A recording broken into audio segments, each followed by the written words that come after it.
Well, I'm going to have you open your Bibles to Exodus chapter 33. And we're going to look at this little event that takes place between Moses and God. And it comes right after the event that we talked about last week in Exodus 32, where Moses comes down off of the mountain after being with God for 40 days and having God give him all sorts of instructions about the priesthood and building the tabernacle and in particular those 10 commandments, and he had them written on the stones. And Moses comes down off the mountain and he sees that the people that he had spent so much time with advocating for in front of Pharaoh and getting them out of slavery in Egypt and wandering around and performing all sorts of miracles on their behalf so that they could see God and know God and trust in God. He comes in off the mountain and they're worshiping a golden idol, a golden calf that they had made.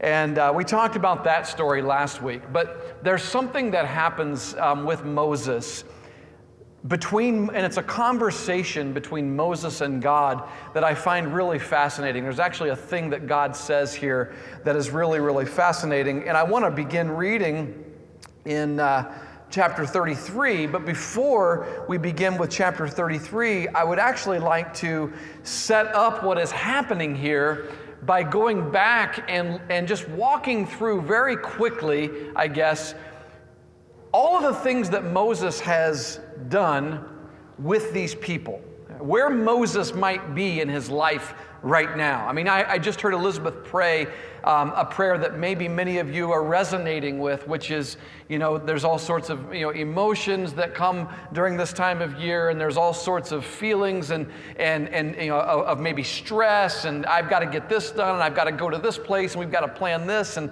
we've got 6 families that want us to be at their place for the holidays, and so we got to find a date for them or a time for them, and then we got to split up the day this way, and it ends up becoming a lot more stressful than what it should be. And maybe it's not just the holidays, but maybe it's just life in general. Maybe things are not going the way, the way that you had hoped and you would pray at work or at home or, with your family or with some of your friends, in the community or whatever. And I want us to be able to see what happens here with Moses and God, and I want us to learn from it and maybe experience that a little bit and see how it might bring healing for us.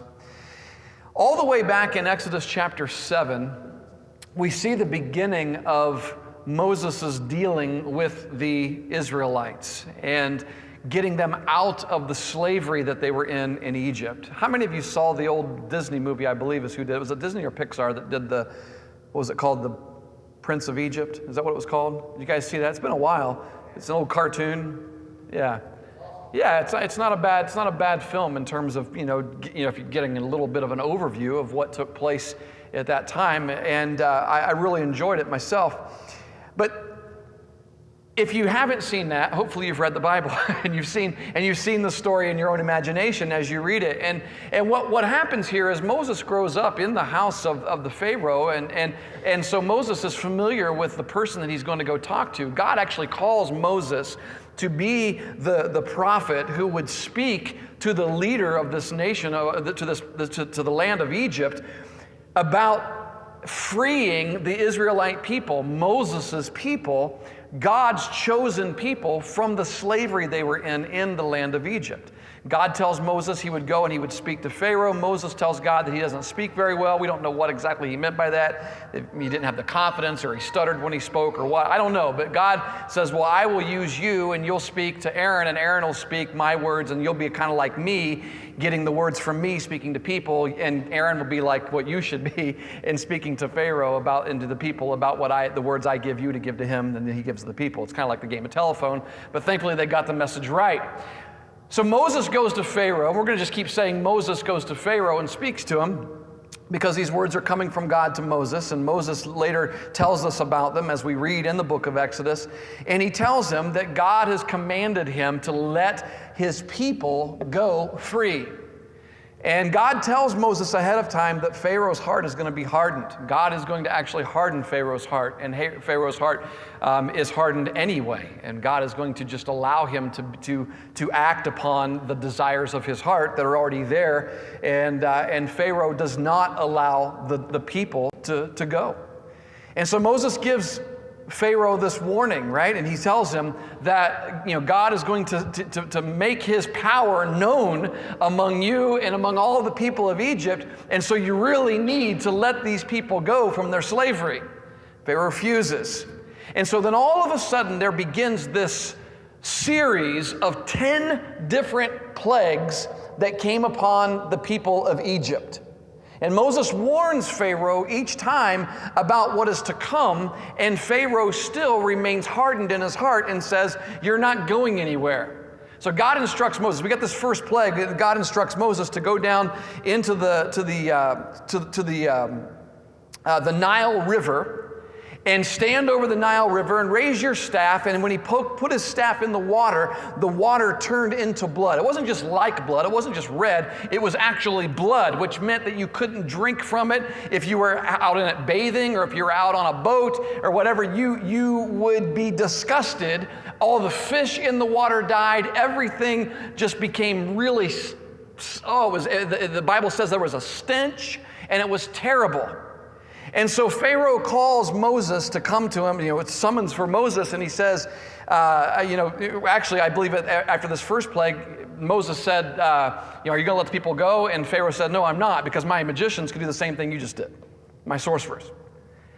And so Moses said, okay, you need to let these people go. And a second plague comes, and it's a plague of frogs. And this is found in Exodus chapter 8. I actually want to show you something here that I find a little fascinating, funny, and stupid all at the same time.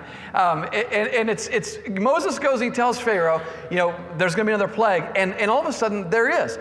Frogs end up everywhere in the land of Egypt. I mean, they are coming out of the woodwork in people's homes. They're filling up people's beds, their cupboards, their land, and it was there. You could not turn anywhere without there being a frog near you.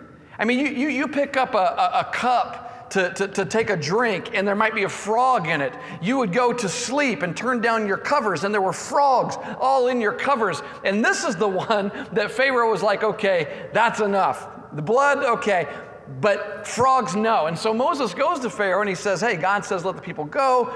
You tell me whenever you want these frogs to be rid of the land of Egypt, and I will pray to God, and he'll get rid of them, right? Just like that. And this is what I find fascinating. I got to find the verse here. I've actually graduated from my the smaller Bible with the small words because I'm getting old. I can't. They're really small, and so I've been using this, and I've got to get used to the scrolling up and down. Moses goes to Pharaoh and he says, "Hey, be pleased to command me when I am to plead for you." Plead to God on behalf of you, for your servants and for your people, that the frogs be cut off from you and your houses be left, houses and left only in the Nile. So the frogs will go away and they'll go back to the Nile River. And Pharaoh, now remember, Pharaoh who has had frogs in his palace, Pharaoh who has had to sleep with frogs, who has had frogs in his meals, who has had frogs on his table, under his feet, frogs everywhere. And Moses says, all you got to do is give me the word, and I'll pray to God, and those frogs will go back to the river. Just tell me when. And Pharaoh says, verse 10, tomorrow. Does that sound odd to you? Tomorrow. It's almost like, I'd like to sleep with a frog one more night, tomorrow. Now, it sounds really strange. Now, I'm actually going to make a point about this because I think we laugh about it and we hear that and we say, why would he do that? Why would he say tomorrow? And this isn't the sermon. It's just a side note that caught my attention when I was reading it. And I wonder, do we do the same thing?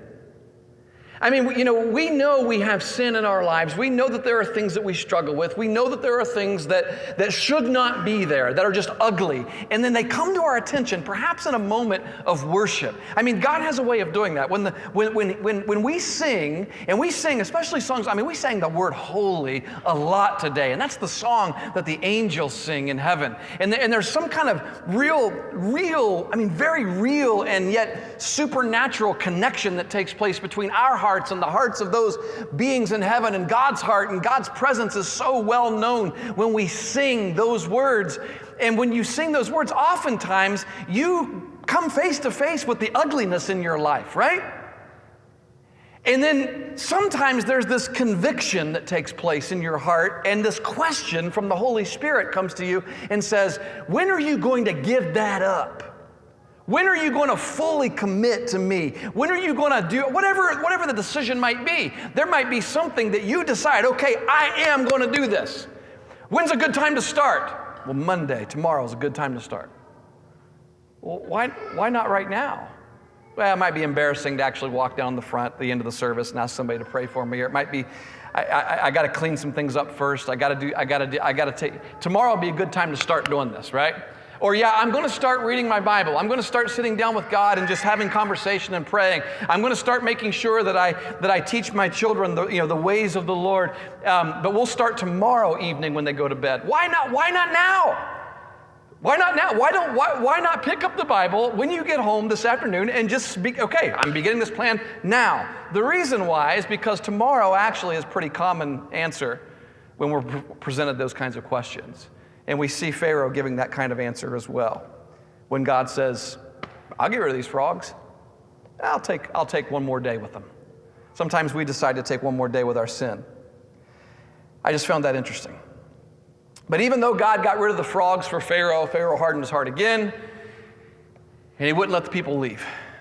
And so Moses tells him there's going to be another plague. God tells Moses there's going to be another plague, and Moses said, to Aaron, stretch out your hand, your staff, and strike the dust of the earth, and the dust is going to become gnats in all the land of Egypt. And so that's exactly what happened.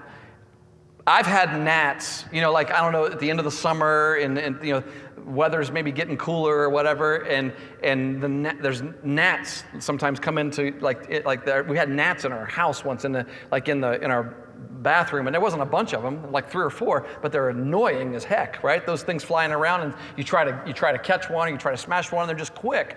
But imagine as much dust as there could possibly be on the earth, it just became like gnats. It became gnats all over the place, all over the land. And so after this plague, Pharaoh says, okay, it wasn't that big of a deal.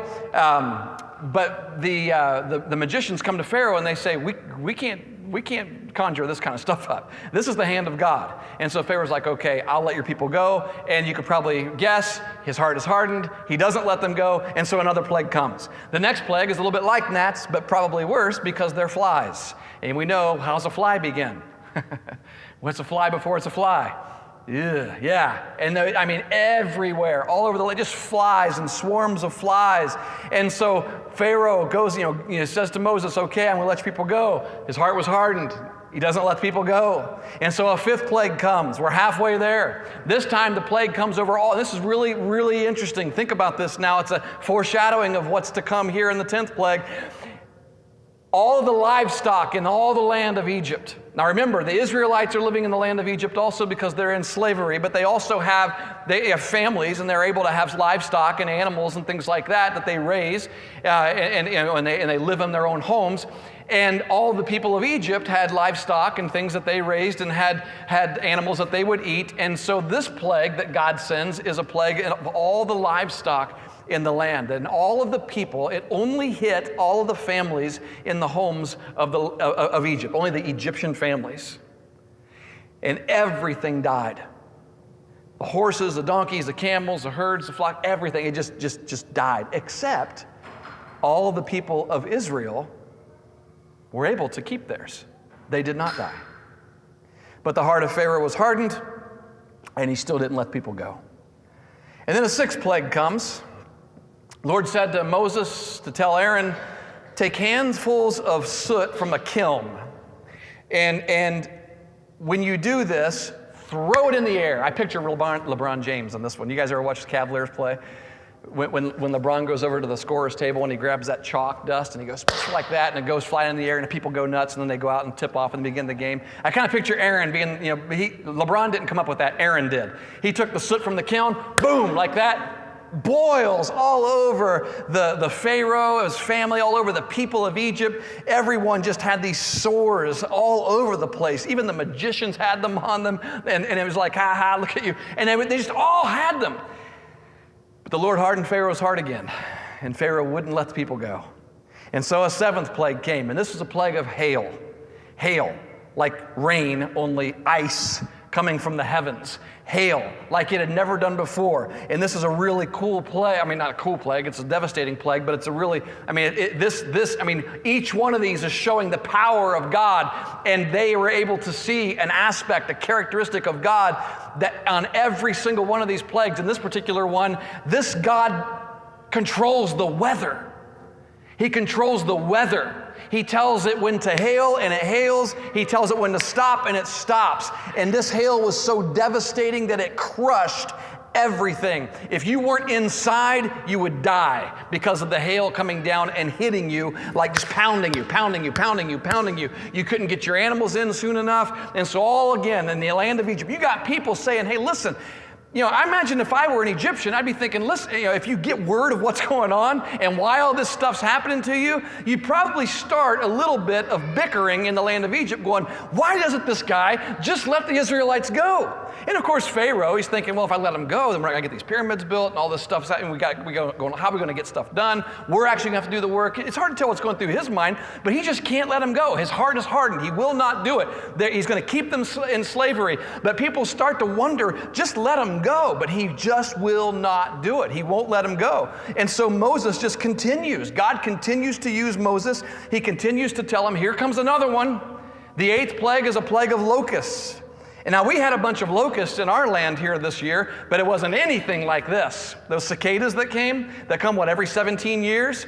This was, the Bible actually tells us in chapter 10 here that there never will again be the kind of locusts on the earth that were in Egypt at that time. It was tremendous. They were everywhere. And it was kind of, you imagine like the gnats and the flies and the frogs. This was locusts now. And the locusts, when they come, they eat all of the vegetation. And they ate everything. It was incredible. Everything was gone. The Bible even tells us that there are some of the vegetation that grew hadn't been harvested yet or hadn't grown yet. And so by the time, Pharaoh said, hey, get rid of these locusts, and Moses prays to God, and God gets rid of the locusts go all into the river, they're gone, and it says, all of the vegetation that was currently on the earth at that time was eaten. It was gone. They had no more plants, nothing to eat. But then some of the new vegetation, the stuff that hadn't grown, grew up. And so Pharaoh was probably like, oh, not bad. Heart gets hardened again. He doesn't let the people go. And so a ninth plague comes upon the people, and it's a plague of darkness. God says to Moses, stretch out your hand toward the heaven that there may be darkness over the land of Egypt, and darkness to be felt. Feel it. You're going to feel the darkness. So Moses stretched out his hand toward heaven, and there was pitch black darkness in all of the land. They couldn't see each other. You couldn't see your hand in front of your face. It's hard. The Bible doesn't give us all the details of what took place in the darkness, but I know this. When people's hearts are full of sin, what happens at night in the darkness, under the cover of darkness? Bad things happen, right? And so in the land of Egypt, people are like, let's just let these people go. But again, the Lord hardened Pharaoh's heart after 9 plagues. It's got to be tiring for Moses, right? Tiring. You guys have friends that you've tried to talk with, and you think they're about to commit to Jesus. You think they're about to change their life, and they're right there on the edge. And then all of a sudden you come back after hadn't spoken with them for a couple of days, and they're right back to where they were. And you talk to them again, you're like, okay, this time it's for real. This time it's for real. And you go away for a couple of days, you come back, and they're right back where they were. It's tiring, right? It's frustrating. I'm sure Moses was thinking, I'm just about pulling his hair of his beard out or something. What is going on? And God tells Moses, this is going to be the final plague. And you got to get ready for it.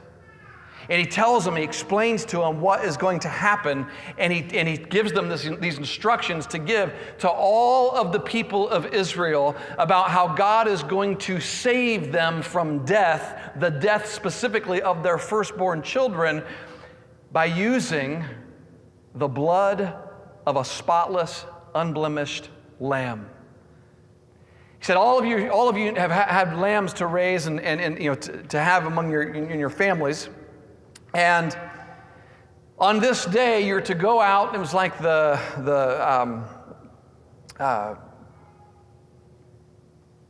10th day of the month. You're to go out and you're to find the most perfect lamb among your flock.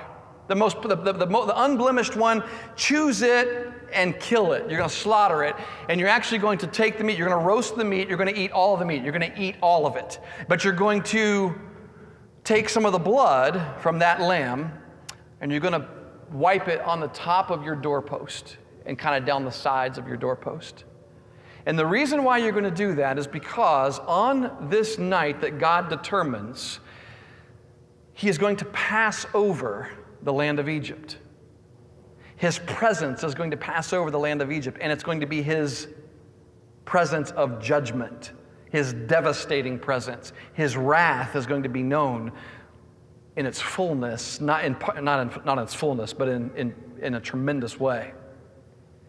And the way it's going to be presented is as God passes over all the homes in the land of Egypt, the firstborn child in every household and among every person is going to die because of the judgment on the Egyptians, on the Pharaoh. And so everyone who has the blood of the lamb above their doors, you're going to be spared. Your children will all remain alive. And those people on that evening were able to celebrate because they were saved essentially by the blood of the lamb. How's that foreshadowing of what's to come in the New Testament?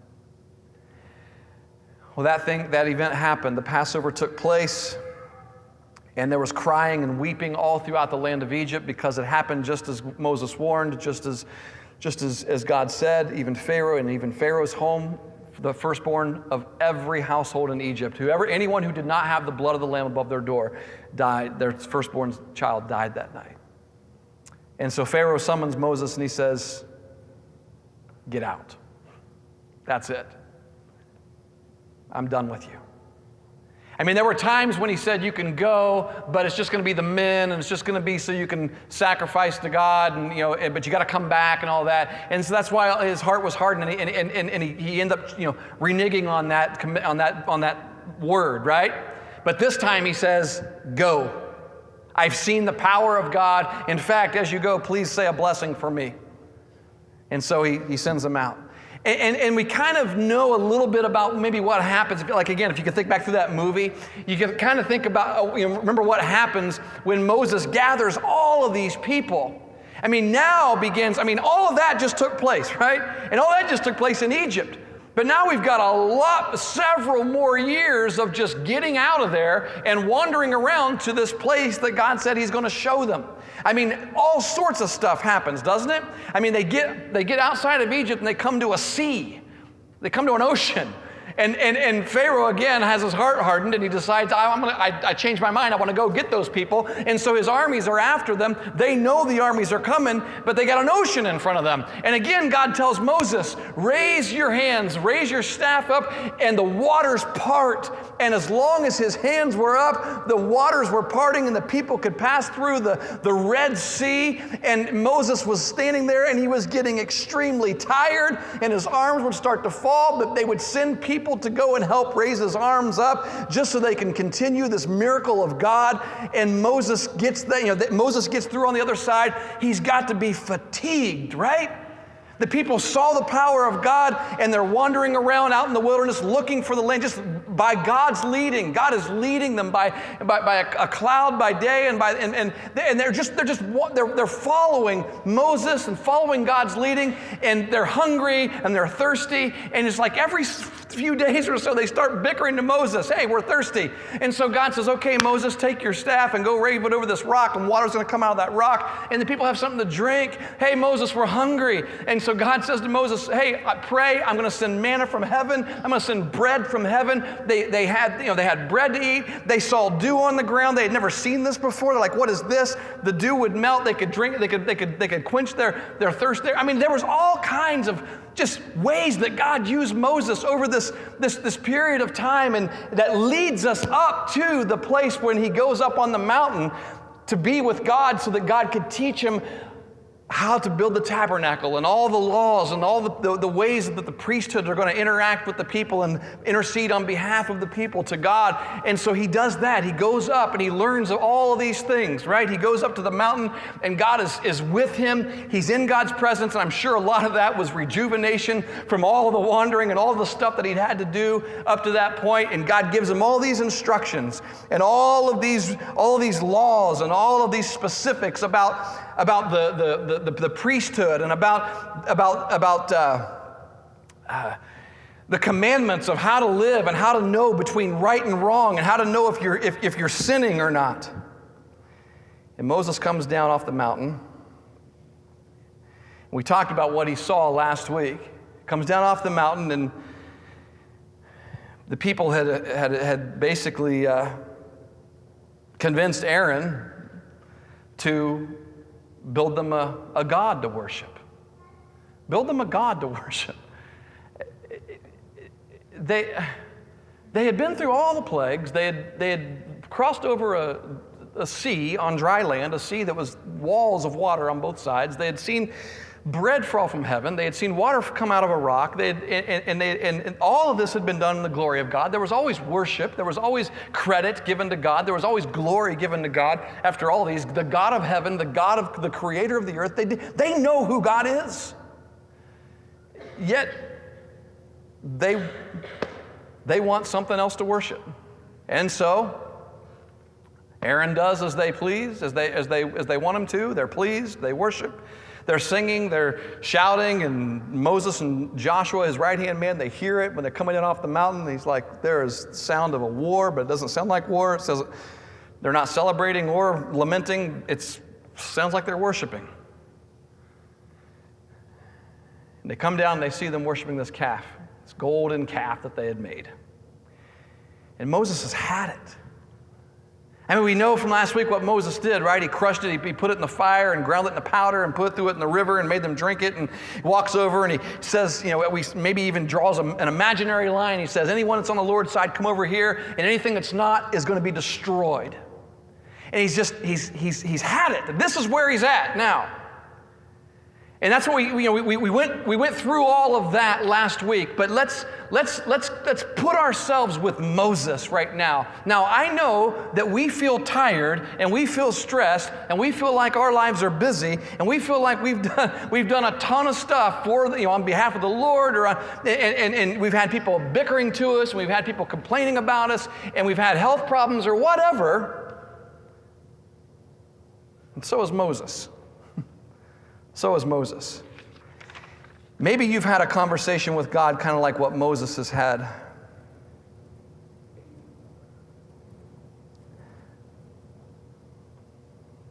Let's read it. I went to Genesis 33. There we go. Here's Exodus 33. After all this took place, Moses says, or the Lord says to Moses, depart, go up from here, you and the people whom you have brought up from the land of Egypt, to the land which I swore to Abraham, Isaac, and Jacob, saying, to your offspring I will give it.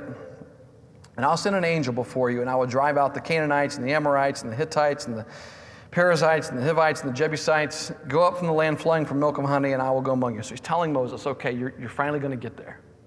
Actually, one thing I forgot to mention is in all of those things that took place, the Israelites actually fought a war also. The Amalekites came up against them in like Exodus Like, it wasn't like 20 or 17. I don't know exactly what chapter it was, but there was a war that Moses led the people in, and they won that too. So it just added to the burden. Look at verse 7. Now Moses used to take the tent and pitch it outside the camp, far off from the camp, and he called it the tent of meeting. And everyone who sought the Lord would go out to the tent of meeting, which was outside the camp. I mean, it's a lot like, people, it's different today because we're under the new covenant, and the Holy Spirit is in every one of us. And so wherever you are, there God is. But people still, their imagery is when I go to a sanctuary or a church, I meet with God there. And there's still that, even though it's not the only place you can meet with God. Of course, we know that. There's still that feeling, right? There's a difference in the way you feel when you come here than maybe on a Monday afternoon on your own sofa or something like that. I don't know. But that's kind of what happened here. Moses would create a sanctuary for them. If they wanted to meet with the Lord, they would go to that place. And that's where that began. And Moses entered the tent. A pillar of cloud would descend and stand at the entrance of the tent, and the Lord would speak with Moses. And when all the people saw the pillar of cloud standing at the entrance of the tent, all the people would rise up and worship, each at his tent door. Thus the Lord used to speak to Moses face to face, as a man speaks to his friend. That's an awesome verse. When Moses turned again to the camp, his assistant Joshua, the son of Nun, a young man, would not depart from the tent. And Moses said to the Lord, verse 12. Now this is his conversation. We're getting some insight into his conversation with the Lord, right? Now, I went through all that background to hopefully give us a little glimpse of the way Moses may have felt during this conversation. He says, "See, you say to me, bring up this people, but you've not let me know whom you will send with me. Yet you have said, I know you by name, and you have also found favor in my sight. Now therefore, if I have found favor in your sight, please show me now your ways that I may know you, in order to find favor in your sight. Consider too that this nation is your people."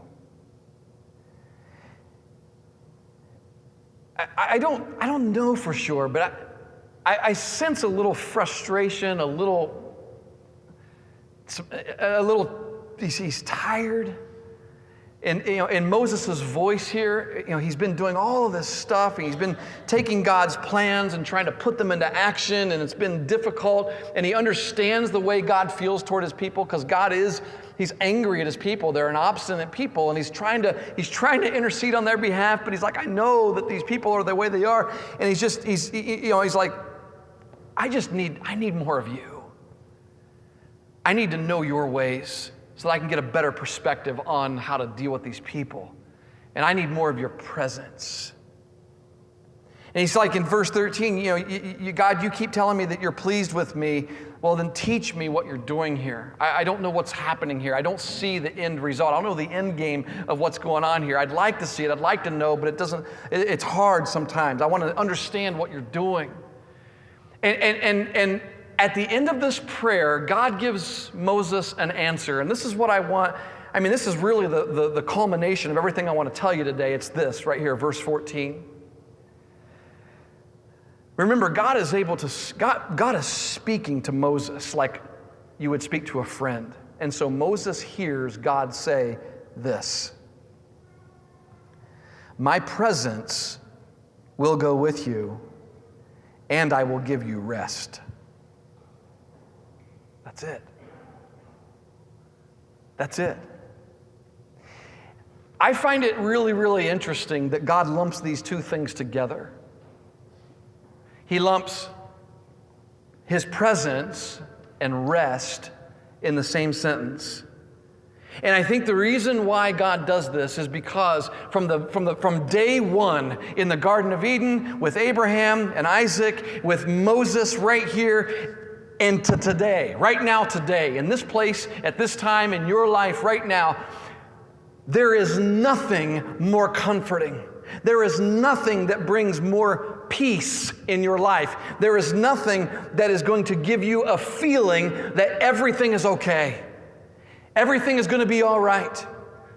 I do have plans, and though you can't see the end game, I do have plans. I know where I'm taking you, and all you need is to just put yourself in my presence.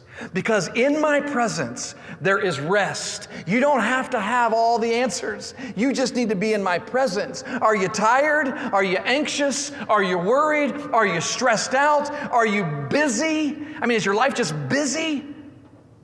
Then what you need, God says to Moses, is to be in my presence, and I will give you rest. Those are the two things we need when we feel that way, right? I mean, when we feel the way we feel, those two things are the things we need. We need rest and we need to be in God's presence. And that's the cool thing is you can't have one without the other. You really, truly can't have one without. I mean, they go together for a reason. God said those things together in the same sentence for a reason, and it's because you will not find true rest outside of God's presence. You can try. I mean, you could try to plan some getaways, right? We've all planned getaways and vacations are they're restful for a week or however long it is. You feel like you're resting. But when you come back, all those same problems are there. You still got to deal with them. We try hobbies. You can fish. Fishing is great. It's peaceful.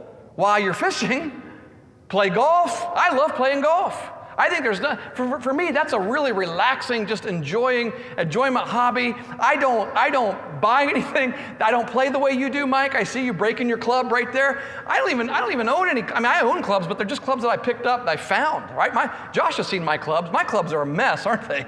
I've got a mix and match group of clubs. But it's just, we try those things, but when you get off the course, you still got to go back to the problems. You still got to go back to the stress. You still got to go back to the busyness. We try ignoring them even. We say, well, I can't deal with that right now. Sweep it under the rug. But it doesn't go away. Nothing goes away. Nothing works. Everything we try to deal with this feeling that we have doesn't work. And the reason why it doesn't work is because God says, my presence will give you rest. My presence will give you rest. And Moses said, I want that. I really need that. In fact, I need it so much, I want it as much as you can give it to me. Look at what Moses says. Verses 18 through 23. Moses said, please show me your glory. Please show me. He doesn't know what he's asking for here, right? God says, my presence is going to give you rest. And Moses is like, I need some rest. So show me all your glory. Hang on, Moses. God says, I will make all of my goodness pass before you and will proclaim before you my name, the Lord. And I will be gracious to whom I will be gracious, and I will show mercy on whom I will show mercy. But, he said, you can't see my face, for man shall not see me and live. And the Lord said, behold, there's a place by me where you shall stand on the rock. And while my glory passes by, I will put you in the cleft of the rock, and I will cover you with my hand until I've passed by. Then I will take away my hand, and you shall see my back, but my face shall never be seen. And Moses was able to be in the presence of God, just a glimpse of his back. And it's a monumental time. Let me ask you this question. What do you think was more? I mean, think about all the stuff that Moses did. What do you think was more monumental for Moses? From Exodus chapter 7 all the way to chapter 32, all the stuff that he got to do with God. I mean, even when he was up on the mountain with God, he was still working, wasn't he? I mean, yeah, he was in God's presence, like I mentioned last week, and how cool that would be. But God had a pen and a paper in his hand. He was like writing a sermon up there, writing the best sermon of all. I mean, the 10 Commandments and all the instructions for the priesthood and all the instructions for the tabernacle and all that. I mean, he's at work. He's at work with God. But there are times when you need nothing. You need nothing. Well, I wonder what was more monumental for Moses. All those miracles, all the ways God used him, all the work that God did with him, or this one little moment, this little, just a glimpse, just this moment where he's leaning up against a rock doing nothing, and God's presence shows up. It's an instant. It was an instant. And I suspect that it was the most monumental moment in Moses' life. I mean, what was he doing when God's glory came? What was he doing? I mean, how did he conjure up the glory of God? He didn't. He did nothing. He did nothing. God said, I'm going to show up. I'm going to be there. You just stand there. In fact, I need to cover you up a little bit because you're not going to be able to live if you see me all my glory. You just stand there. Just be still. Now, I don't know what your personality is like. I don't know what your makeup is. I don't know how but some of us probably feel a little bit guilty when we're just standing still doing nothing. I know that's me. I'll confess to you. I have a really, really hard time with this. If I'm not doing something, I'm wasting time. I have a hard time. It doesn't matter where I'm at. It could be here on Sunday morning. It could be this afternoon. It could be during the work day, in the evening, at night. The only time I'm resting is when it's okay.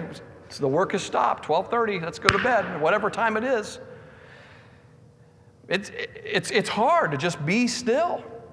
It's hard to just say, okay, I just need the presence of God right now, right here, in this place, in this moment. That's what's going to give me the rest that I really, really need. Let me tell you another. I'm going to have the band come back. What time is it? 11:38? Go ahead and have the band come back up here and get ready. There's another flaw that I have, I think, in my own life that maybe you do this too. Sometimes there are like promises that you might make to God and say, well, I'm going to do this. I'm going to start doing this at this time, or I'm going to stop doing this then, or whatever. And Lord, this week I'm going to spend more time in your word, just you and me personally. This week I'm going to spend more time, in your presence. This week I'm going to do this, or I'm going to stop doing that, or whatever. And they're like lots of promises or whatever. And sometimes I think we make those in worship even. Like, well, I mean, we make them and we don't even realize it, because some of the songs we sing tell God things, like they make promises to God, like I will worship you with all my heart or whatever, every breath. I can't think of some of the lyrics we've sang, but sometimes if you notice the words. Sometimes the words are actually things that you say you're going to do, and we don't pause to think, am I really doing these things? Do I really follow through with these things? And God speaks to that, and the reason why this is relevant, it might seem like I'm starting a whole other sermon here, a whole different topic. The reason why I think this is relevant is because God speaks to that in the same exact way that he speaks to Moses about, and he speaks to us about being stressed out and needing rest. How do you handle this issue of making all these commitments to God and not being able to follow through with them for one reason or another? And he tells, Solomon in Ecclesiastes gives us actually some insight into this. In Ecclesiastes chapter 5, he says in verses 1 through 7, he says, guard your steps when you go to the house of God. To draw near and listen is better than to offer sacrifices of fools. For they do not know what they are doing, that they are doing evil. Don't be rash with your mouth, nor let your hearts be hasty or utter a word before God. For God is in heaven, and you are on earth. Therefore, let your words be few. For a dream comes with much business, and a fool's voice with many words. When you vow a vow to God, do not delay in paying it, for he has no pleasure in fools. Pay what you vow. It is better that you should not vow than that you should vow and not pay. Let not your mouth lead you into sin, and do not say before the messenger that it was a mistake. Why should God be angry at your voice and destroy the work of your hands? For when dreams increase and words grow many, there is vanity. But God is the one you must fear. And what I'm hearing over and over in that group of verses there is the same remedy for needing rest is it's the same exact thing for making many promises to God, not being able to follow through with them. And that is, shut up. Be quiet. Sit in God's presence and let him minister to you. Let him do whatever it is he needs to do in your heart, in your life, in your mind, in your family, whatever he needs to do. Stop trying to do it. Let him him. And I think God was reminding Moses right there in that place, at that rock, it has not been your strength that all this stuff has done. It's not been by your power or your might or your intelligence or whatever it is that you have that I have given you. I have done all of this work, and I'm going to remind you of that if you would just sit still for a minute. Just be in my presence. Drop your day runner, drop your computer, drop your hammer, drop your, whatever it is, just drop it and just be quiet, be still, stand still. Let your words be few, because God's in heaven and you're here on earth, and sometimes God comes to you on earth, and that's when you get rest. He's so much bigger than us. He's so much more powerful and awesome than we are, than you could ever imagine. So much so that you can't completely see him and still live. He only shows you glimpses, and sometimes you get glimpses of him in his presence, and you know what that means, you know what that feels like, and you do receive that kind of rest, and you need that every day of your life. You need that.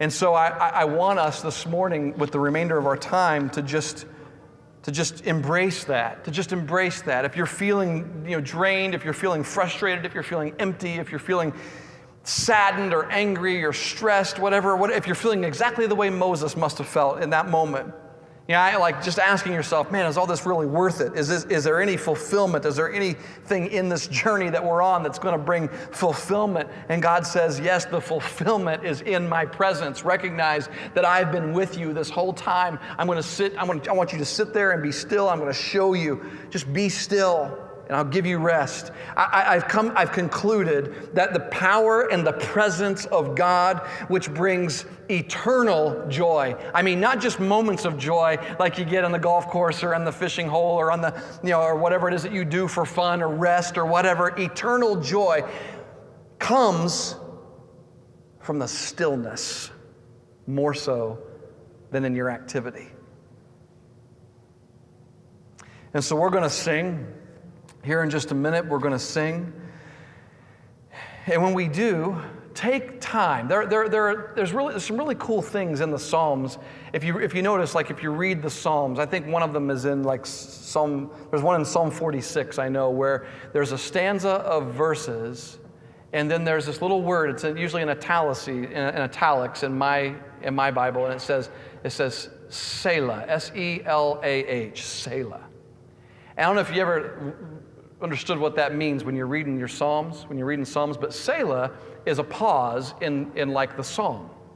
If that's a song that they would sing, for instance, in some of the monastic churches, they do this. In liturgy, they'll do this. They'll sing the actual psalm, and when they come to a Selah, they pause. And they don't just pause just for the sake of pausing. They pause for the purpose of contemplating, reflecting on what is God doing right now. This song that we're singing, these words that we're singing, they're not just words. They are words that we are praying to God, and we believe that his presence is here in our hearts, active in this place. When we sing, when we're here, more than one or two people are here, we're here singing. We know that the presence of Christ is here, and so we pause from our speaking to let our words be few, because he might want to speak to us. That's Selah. And so maybe during the song, you'll find little moments of pause, or between songs. Don't just let those pauses be, oh, we're going to a new song. Let those be moments where you say, God, speak. Just rest in his presence. Would you do that?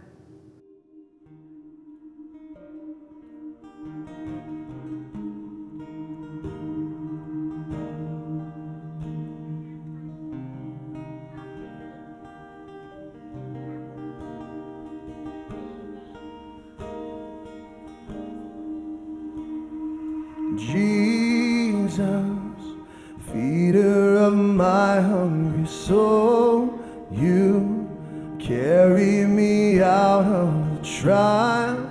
I love when I hear